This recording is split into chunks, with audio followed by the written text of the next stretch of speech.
ಆಚಿ chilli powder ಸಖತ್ ಖಾರ ಬಣ್ಣ ಮತ್ತು ರುಚಿ ಆಚಿ ಚಿಲ್ಲಿ ಪೌಡರ್. ಗಿಲ್ಲಿ ಕಾವ್ಯಗೆ ಸಾರಿ ಕೇಳ್ತಾರಲ್ಲ ಆ ಮೂಮೆಂಟ್ ಗಿಲ್ಲಿ ಅವರು ಕಾವ್ಯಗೆ ಸಾರಿ ಕೇಳಿರೋದು. ಅವ್ರು ಏನಂತಂದ್ರೆ ಅವ್ರು ಮೇಕಪ್ ಏನೋ ಮಾಡ್ಕೊಳ್ತಿರ್ತಾರೆ ಆ ಮೂಮೆಂಟ್ ಅಲ್ಲಿ ಅವರು ಮಾತಾಡೋದು ಬಿಟ್ಬಿಟ್ಟಿರ್ತಾರೆ. ಏನಕ್ಕೆ ಬಿಟ್ಟಿರ್ತಾರೆ ಅಂತಂದ್ರೆ ನನ್ನ ಗಿಲ್ಲಿಯಿಂದ ಕಾವ್ಯ ಅನ್ನೋದು ಆ ಟಾಕ್ಸ್ ತುಂಬಾ ಕಡೆ ಬಂದ್ಬಿಟ್ಟಿದೆ. ಒಂದು ಮನೆಯಲ್ಲೂ ಬಂದಿದೆ, ಕಿಚ್ಚ ಸಾಹೇಬ್ರು ಕೂಡ ಹೇಳಿದ್ರು ಇದನ್ನು ನೀವು ಎಲ್ಲಿಗೆ ಎಷ್ಟು ಮಟ್ಟಕ್ಕೆ ಇಟ್ಕೊಳ್ತೀರೋ ಅಷ್ಟು ಒಳ್ಳೇದಾಗುತ್ತೆ, ಇದನ್ನ ತುಂಬಾ ಮುಂದುವರ್ಸ್ಕೊಂಡ್ರೆ ನಿಮ್ಗೆ ತೊಂದರೆ ಆಗುತ್ತೆ ಹೋಗ್ತಾ ಹೋಗ್ತಾ ಅಂತ ಸರ್ ಅವ್ರ ಸಾಹೇಬ್ರು ತುಂಬಾ ಸೂಕ್ಷ್ಮವಾಗಿ ಹೇಳಿದ್ರು. ಅದನ್ನ ಏನ್ ಮಾಡ್ತಾರೆ ಕಾವ್ಯ ಅವರು ಸ್ವಲ್ಪ ತಲೆಗೆ ಹಾಕೊಳ್ತಾರೆ. ಇದನ್ನ ಯಾಕೆ ನಾನು ಇಂಡಿವಿಜುವಲ್ಗೆ ಏನಕ್ಕೆ ಆಡೋಕ್ಕಾಗೋದಿಲ್ಲ, ನಾನು ಯಾಕೆ ಸಪ್ರೇಟ್ ಆಗಿ ಇರೋಕ್ಕಾಗೋದಿಲ್ಲ, ಇವನ ಹತ್ರನೇ ಯಾಕೆ ಇರಬೇಕು ಅನ್ನೋದು ಅವ್ರಿಗೆ ಮನ್ಸಿಗೆ ಬಂದಿದೆ. ಹಾಗಾಗಿ ಅವರು ಸಪ್ರೇಟ್ ಆಗಿರೋದಕ್ಕೆ ತುಂಬ ಟ್ರೈ ಮಾಡ್ತಿದ್ರು. ಅವರು ಏನೇ ಆದರೂ ಕೂಡ ಗಿಲ್ಲಿ ಜೊತೆ ಅಂದರೆ ಸೇರ್ತಿರ್ಲಿಲ್ಲ.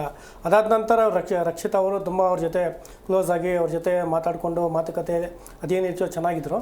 ಇವ್ರು ಕಾವ್ಯ ಅವರು ಬಿಟ್ಟೇ ಬಿಟ್ಟಿದ್ರು ಸ್ವಲ್ಪ ಆಲ್ಮೋಸ್ಟ್. ನಾನು ಓನಾಗಿ ಬಂದಿರೋದು, ನಾನು ಇಂಡಿವಿಜುವಲ್ ಆಗಿ ಬಂದಿರೋದು, ನಾನು ಇಂಡಿವಿಜುವಲ್ ಆಗಿ ನಾನು ಆಟ ಆಡಬೇಕು ಈ ಥರ. ಯಾಕೆಂದ್ರೆ ಅದು ಲೈಫ್ ನಿಂತ್ಕೊಂಡ್ಬಿಡುತ್ತೆ ಲೈಫ್ ಟೈಮ್. ನೀನು ಹೋಗಿದ್ದೆ ಹೊರಗಡೆ ಬಂದರೂ ಕೂಡ ಗಿಲ್ಲಿಯಿಂದನೇ ಕಾವ್ಯ ಅನ್ನೋದು ಕೂಡ ಬಂದ್ಬಿಡುತ್ತೆ, ಹೆಸರು ಬರುತ್ತೆ. ಯಾಕೆಂದ್ರೆ ನಿಜವಾಗ್ಲೂ ಗಿಲ್ಲಿ ಎಷ್ಟೋ ಫ್ರೇಮಲ್ಲಿ ಕಾವ್ಯ ಅವ್ರನ್ನ ಅಷ್ಟು ಕ್ಲೋಸ್ ಆಗಿಲ್ಲ ಅಂದಿದ್ರೆ ಖಂಡಿತ ಅವ್ರು ಇಲ್ಲಿ ತನಕ ಬರ್ತಾ ಇರಲಿಲ್ಲ ನನ್ನ ಪ್ರಕಾರ. ಬಟ್ ಅವರು ಇಂಡಿವಿಜುವಲ್ ಆಗಿ ಎಲ್ಲೂ ಆಟನೂ ಆಡಲಿಲ್ಲ. ಸೊ ಅವ್ರಿಗೆ ಬ್ಯಾಕ್ ಬೋನ್ ಸಪೋರ್ಟ್ ಆಗಿದ್ದೆ ಗಿಲ್ಲಿ ಅವರು. ತುಂಬಾನೇ ಸಪೋರ್ಟ್ ಆಗಿದ್ರು. ಈವನ್ ನೋಡಿ ಅದು ನಾಮಿನೇಷನ್ ಪ್ರಕ್ರಿಯೆದಲ್ಲೂ ಗಿಲ್ಲಿ ಅವರು ತುಂಬಾನೇ ಸಪೋರ್ಟ್ ಮಾಡಿದ್ರು.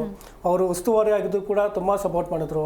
ಕ್ಯಾಪ್ಟನ್ ಆಗಿದ್ರು ಕೂಡ ಗಿಲ್ಲಿ ಅವರು ತುಂಬಾನೇ ಸಪೋರ್ಟ್ ಮಾಡಿದ್ರು ಕಾವ್ಯ ಅವ್ರಿಗೆ ಸಪೋರ್ಟ್ ಮಾಡಿದ್ರು. ಬಟ್ ಅದನ್ನ ಇವರು ಅಲ್ಲಿ ತೋರ್ಸೋಕ್ಕೂ ಆಗೋದಿಲ್ಲ. ನನಗೆ ನೀನು ಸಪೋರ್ಟ್ ಮಾಡಿದ್ಯಾ ಅಂದ್ಬಿಟ್ಟು ಅವ್ರ ಜೊತೆ ಚೆನ್ನಾಗಿ ಇರೋಕ್ಕಾಗೋದಿಲ್ಲ. ನಾನು ಇಂಡಿವಿಜುವಲ್ ಆಗಿ ಆಟ ಆಡಲೇಬೇಕಿದ್ದೆ. ಅಂದರೆ ನಾನು 2-3 ವಾರ ಒಂದು ವಾರ ನಾನು ಹಿಂಗಿರಬೇಕು, ಇರಬಾರ್ದು, ಜಾಸ್ತಿ ಇವನ ಹತ್ರ ಇರೋಕೆ ಹೋಗ್ಬಾರ್ದು, ನಾನೇ ಆಟ ಆಡಿ ತೋರಿಸೋಣ ನಾನು ಅನ್ನೋದನ್ನ ಬಂತು. ಬಟ್ ಅಲ್ಲಿ ಮೇಕಪ್ ಹಾಕೋ ಸನ್ನಿವೇಶ ಏನಾಯ್ತು, ಏನೋ ಒಂದು ಮಾತು ಅಂದಿರ್ತಾರೆ. ಬಟ್ ಅದ್ರ ಬಗ್ಗೆ ನಮ್ಗೆ ಕ್ಲಾರಿಟಿ ಏನಂದ್ರು ಅಂತ ನಮಗೂ ಕ್ಲಾರಿಟಿ ಇಲ್ಲ ಅದು. ಸೊ ಹಂಗಾಗಿ ಅದ್ರ ಬಗ್ಗೆ ನಾನು ಸಾರಿ ಕೇಳ್ತೇನೆ ಅಂತ ಹೇಳ್ಬಿಟ್ಟು ಗಿಲ್ಲಿ ಅವರು ಅವ್ರಿಗೆ 1,000 ಎಕ್ಸ್ಕ್ಯೂಸ್ ಕೇಳ್ತಾರೆ. ಇನ್ನು ಗಿಲ್ಲಿ ಕಾವ್ಯ ಅಂತ ಬಂದಾಗ ಆಕ್ಚುಲಿ ಏನು ಸುದೀಪ್ ಸರ್ ಮತ್ತೊಂದು ಆಕ್ಟಿವಿಟಿ ಅಥವಾ ಟಾಸ್ಕ್ ಅಂತ ಕೊಟ್ಟಾಗ ನಿಮ್ಮ ಬಳಿ ಇರುವಂತಹ ವಸ್ತುವನ್ನ ಪ್ರೀತಿಯಿಂದ ನಿಮ್ಗೆ ಒಂದು ಬಾಂಡಿಂಗ್ ಏನ್ ಕ್ರಿಯೇಟ್ ಆಗಿದೆ ಅವ್ರಿಗೆ ಕೊಡಿ ಅಂತಂದಾಗ, ಒಂದ್ ವೇಳೆ ಕಾವ್ಯ ಏನಾದ್ರೂ ಯಾವುದೇ ಗಿಫ್ಟ್ ಅನ್ನು ಗಿಲ್ಲಿ ಕೊಡ್ಲಿಲ್ಲ ಅಂತ ಹೇಳಿದ್ರೆ ಅದು ದೊಡ್ಡ ಟಾಕ್ಸ್ ಆಗಿ ಹೋಗ್ಬಿಡ್ತಿತ್ತು. ಯಾಕೆ ಅಂದ್ರೆ ಗಿಲ್ಲಿ ಕಡೆ ಸಪೋರ್ಟ್ ಮಾಡಲ್ಲ ಅಂತ ಕೆಲವೊಂದಿಷ್ಟು ಟಾಕ್ಸ್ ಹೊರಗಡೆ ಇತ್ತು. ಸೊ ನೆನ್ನೆ ಒಂದು ಕೋಮ್ನ ಕೂಡ ಅವರು ಗಿಫ್ಟ್ ಆಗಿ ಕೊಡ್ತಾರೆ, ಏನ್ ಹೇಳ್ತೀರಾ? ಅದೇ ಏನಂದ್ರೆ ನೋಡಿ, ಈ ಗಿಫ್ಟ್ ಎಲ್ಲಿ ಏನಂತಂದ್ರೆ ಒಂದು ಆ ಗಿಫ್ಟ್ ಕೊಡೋ ಇದು ಸಂದರ್ಭ ಏನಕ್ಕೆ ಬಂತು ಅಂತಂದ್ರೆ ಒಂದು ರಿಮೆಂಬರ್ ನಾವು ಈಗ ಲೈಫ್ ಟೈಮ್ ಇವೆಲ್ಲ ನೋಡಿ. ಮತ್ತೆ ನಾವು ಅದೇ ಅವರು ಮತ್ತೆ ಅವ್ರಿಗೆ ಬಿಗ್ ಬಾಸ್ ಅಲ್ಲಿ ಅದೇ ಜಾಗದಲ್ಲಿ ಕೂತ್ಕೊಳ್ಳೋಕೆ ಆಗೋದಿಲ್ಲ. ಮತ್ತೆ ಬಿಗ್ ಬಾಸ್ಗೆ ಅಷ್ಟು ಜನ ಮತ್ತೆ ಬರೋದಕ್ಕೂ ಆಗಲ್ಲ. ಅದ್ರಲ್ಲಿ ಯಾರೋ ಒಂದು ಇಬ್ಬರು ಬರ್ತಾರೆ, ಯಾರೋ ಒಬ್ರು ಗೆಸ್ಟ್ ಥರ ಬರ್ತಾರೆ.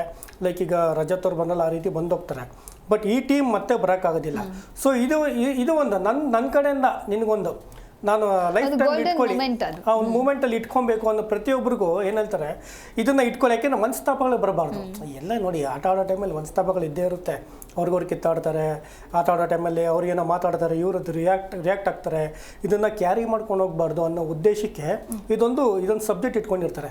ನಿಮ್ಗೆ ಏನು ಅನ್ಸುತ್ತೋ, ನಿಮ್ಮ ಕಡೆಯಿಂದ ಚಿಕ್ಕದೊಂದು ಪೆನ್ ಕೊಟ್ಟರು ಅಲ್ಲಿ ಅದು ತುಂಬ ಶ್ರೇಷ್ಠ, ತುಂಬ ಅಮೂಲ್ಯ, ತುಂಬ ಅದಕ್ಕೆ ಬೆಲೆನೇ ಕಟ್ಟಕ್ಕಾಗಲ್ಲ ಅನ್ನೋ ರೀತಿ ಅದಕ್ಕಷ್ಟು ವ್ಯಾಲ್ಯೂ ಇರುತ್ತೆ.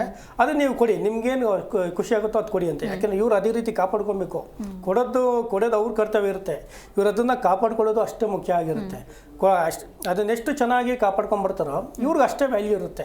ಸೊ ಆ ಒಂದು ಸಂದರ್ಭ ಬರಬೇಕು. ಯಾರ್ಯಾರು ಮನಸ್ತಾಪಗಳು ಹಾಕೊಳ್ಬಾರ್ದು. ಇವ್ರ ಸಾಹೇಬ್ರು ಏನೇ ಹೇಳಿದ್ರು ಕೂಡ ಅಲ್ಲಿ ಅವ್ರು ನೀವು ಕರೆಕ್ಷನ್ ಮಾಡ್ಕೊಳ್ಳಿ ಅಂತ ಹೇಳಿರ್ತಾರೆ ಹೊರತು ನೀವು ಈ ಥರ ಬದಲಾಗಲೇಬೇಕು ಅನ್ನೋ ಥರ ಇಲ್ಲ. ನಿಮ್ಮಲ್ಲಿ ಇವಾಗ ಏನಂತಂದ್ರೆ ನೋಡಿ, ನಮ್ಮ ಕರೆಕ್ಷನ್ ಮಾಡೋರು ಒಬ್ರು ಇದ್ರೆ ನಾವಲ್ಲಿ ಕರೆಕ್ಟಾಗಿ ಒಂದು ಆಟ ಆಡ್ಬೋದು, ಕರೆಕ್ಟಾಗಿ ಏನೋ ನೋಡ್ಕೊಂಡು ಹೋಗ್ಬೋದು. ಏನೋ ಒಂದು ಟಾಸ್ಕ್ ಆಗಿರ್ಬೋದು, ಮಾತುಕತೆ ಆಗಿರ್ಬೋದು, ಪ್ರತಿಯೊಂದು ನಾವು ಚೆನ್ನಾಗಿ ಮಾಡ್ಕೊಂಡು ಹೋಗ್ಬೋದು. ನಮ್ಮ ಕರೆಕ್ಷನ್ ಮಾಡೋರೇ ಇಲ್ಲ ಅಂತಂದ್ರೆ ನಾನು ಮಾಡಿದ್ದೆಲ್ಲ ರೈಟ್, ನಾನು ಏನು ಹೋಗ್ರು ರೈಟ್ ಆಗುತ್ತೆ. ನಾನು ಎಲ್ಲ ಕಡೆ ನಂಗೆ ರೈಟೇ ಕಾಣಿಸ್ತಿರುತ್ತೆ, ಎಲ್ಲೂ ರಾಂಗೇ ಕಾಣಿಸ್ತಾ ಇರೋದಿಲ್ಲ. ಯಾಕಂದ್ರೆ ಅಲ್ಲಿ ಸಾಹೇಬ್ರು ಹೇಳ್ತಾರಲ್ಲ, ಇಂಚಿಂಚು ನೀಟಾಗಿ ಅಷ್ಟು ತಾಳ್ಮೆಯಿಂದ ಅಷ್ಟು ಸೂಕ್ಷ್ಮವಾಗಿ ಅವ್ರು ಹೇಳ್ತಾರಲ್ವ, ಅದಕ್ಕೆ ಅವರು ಕರೆಕ್ಷನ್ ಮಾಡ್ಕೊಳ್ಳೇಬೇಕು. ಅದನ್ನ ಅವರು ನನ್ನ ಈ ಥರ ಆಗ್ತಾ ಇದೆ, ಆ ಥರ ಆಗ್ತಾ ಇದೆ ಅಂತ ಅವರು ತಿಳ್ಕೊಂಡ್ರೆ ಅದು ಅವ್ರು ತಪ್ಪಾಗ್ಬಿಡುತ್ತೆ. ಬಟ್ ಅವ್ರು ಕೊಟ್ಟಿರೋದೇನು ಗಿಫ್ಟ್ ಕೊಟ್ಟಿದ್ದಾರೆ ಅದನ್ನ ಅವ್ರು ಉಳಿಸ್ಕೊಂಡು ಇನ್ಮೇಲೆ ಕರೆಕ್ಷನ್ ಆಗಿ ಇನ್ನೇನು 3-4 ಡೇಸ್ ಇದೆ, ಒಂದು ವಾರ ಹತ್ರ ಇದೆ. ಇನ್ನು ಮುಂದೆ ಅವರೆಲ್ಲ ಒಂದು ಒಳ್ಳೆ ಫೀಲ್ಡಲ್ಲಿ ಒಂದು ಒಳ್ಳೆ ಪ್ರಾಜೆಕ್ಟಲ್ಲಿ ಎಲ್ಲ ಒಂದು ವರ್ಕ್ ಮಾಡೇ ಮಾಡ್ತಾರೆ. ಸೊ ಇದೊಂದು ಚೆನ್ನಾಗಿ ಬಾಂಡಿಂಗ್ ಇರಲಿ ಅನ್ನೋ ಉದ್ದೇಶಕ್ಕೆ ಇದೊಂದು ಗಿಫ್ಟ್ ಅನ್ನೋ ಸಬ್ಜೆಕ್ಟ್ನ ಇಟ್ಕೊಂಡಿದ್ದಾರೆ. ಓಕೆ, ಇನ್ನು ಗಿಫ್ಟ್ ಕಾನ್ಸೆಪ್ಟ್ಗೆ ಬಂದಾಗ ರಮ್ಯಾ ಆಕ್ಚುಲಿ ರಘು ಮತ್ತೆ ರಾಶಿಕಾಗೆ ರಕ್ಷಿತಾ ಅವರು ಕೊಡ್ತಾರೆ. ಅದು ನಿಜಕ್ಕೂ ಒಂದ್ ರೀತಿ ಎಮೋಷನಲ್ ಆಗಿತ್ತು ಆ ಮೂಮೆಂಟ್. ಅಂದ್ರೆ ನನಗೆ ಅಣ್ಣನ ಸ್ಥಾನವನ್ನ ನೀವು ತುಂಬಿದ್ದೀರಾ ಅಂತ ಹೇಳಿ ಅವ್ರಿಗೆ ಬಂದಿರುವಂತಹ ಉತ್ತಮನ ಇವರಿಗೆ ಕೊಡ್ತಾರೆ ರಕ್ಷಿತಾ ಅವರು. ಸೊ ಅವರಿಬ್ಬರ ಅಂಡರ್ಸ್ಟ್ಯಾಂಡಿಂಗ್ ಬಗ್ಗೆ ಏನ್ ಹೇಳ್ತೀರಾ? ಅಂದರೆ ಸ್ಟಾರ್ಟಿಂಗ್ ಬಂದಾಗಿಂದ ರಕ್ಷಿತಾ ಮತ್ತು ರಘು ಒಳ್ಳೆ ಬಾಂಡಿಂಗ್ ಇದೆ. ಅಂದರೆ ಅವ್ರು ರಘು ಎಲ್ಲಿ ಹೋಗ್ತಾರೆ ಅವ್ರಿಗೆ ಸಪೋರ್ಟ್ ಮಾಡೋದು. ಇಬ್ಬರಿಗೂ ಕುಕ್ಕಿಂಗ್ ಫೀಲ್ಡ್ ಇಷ್ಟ. ಇಬ್ಬರು ಆಲ್ಮೋಸ್ಟ್ ಕಿಚನಲ್ಲೇ ಟೈಮ್ ಸ್ಪೆಂಡ್ ಮಾಡಿರ್ತಾರೆ. ಅದರಿಂದನೇ ಇಬ್ಬರು ಬಾಂಡಿಂಗ್ ಸಹ ಬಿಲ್ಡ್ ಆಗಿರುತ್ತೆ. ಅದಾದಮೇಲೆ ಮತ್ತು ಅವಳು ಒಂದು ಹೇಳ್ತಾರೆ, ನನಗೆ ಹೊರಗಡೆ ಬಂದು ಒಬ್ಬ ಅಂದರೆ ಇಂಪಾರ್ಟೆಂಟ್ ಅಂದರೆ ನಂಗೆ ಏನೇ ಕಷ್ಟ ಬಂದರೂ ಸಹ ಒಬ್ರಿಗೆ ಹೆಲ್ಪ್ ಮಾಡೇ ಮಾಡ್ತಾರೆ. ಕಾಲ್ ಮಾಡಿದ್ರೆ ನಂಗೆ ಪಟ್ಟ ನೆನಪಾಗದೆ ರಘು ಸರ್ ಅಂತ. ಆ ಮೂಮೆಂಟಿಗೆ ಸಹ ಎಲ್ರಿಗೂ ಒಂಥರ ವ್ಯಾಲ್ಯೂಬಲ್ ಎಮೋಷನಲ್ ಅಂತ ಅನ್ನಿಸ್ತು. ಅದಾದಮೇಲೆ ರಾಶಿಕಾಂಗೆ ಅವ್ರಿಗೆ ಸ್ಟಾರ್ಟಿಂಗು 1 ವೀಕ್ ಗ್ಯಾಪ್ ಆದಮೇಲೆ ರಿಟರ್ನ್ ರಕ್ಷಿತಾ ಒಳಗೆ ಬರ್ತಾರಲ್ಲ, ಆವಾಗ ರಾಶಿಕಾನೇ ಫಸ್ಟು ರಕ್ಷಿತನ ಜೊತೆ ಗಲಾಟೆ ಮಾಡಿರ್ತಾರೆ, ಅದೇನೋ ನಾಮಿನೇಷನ್ ವಿಷಯಕ್ಕೆ.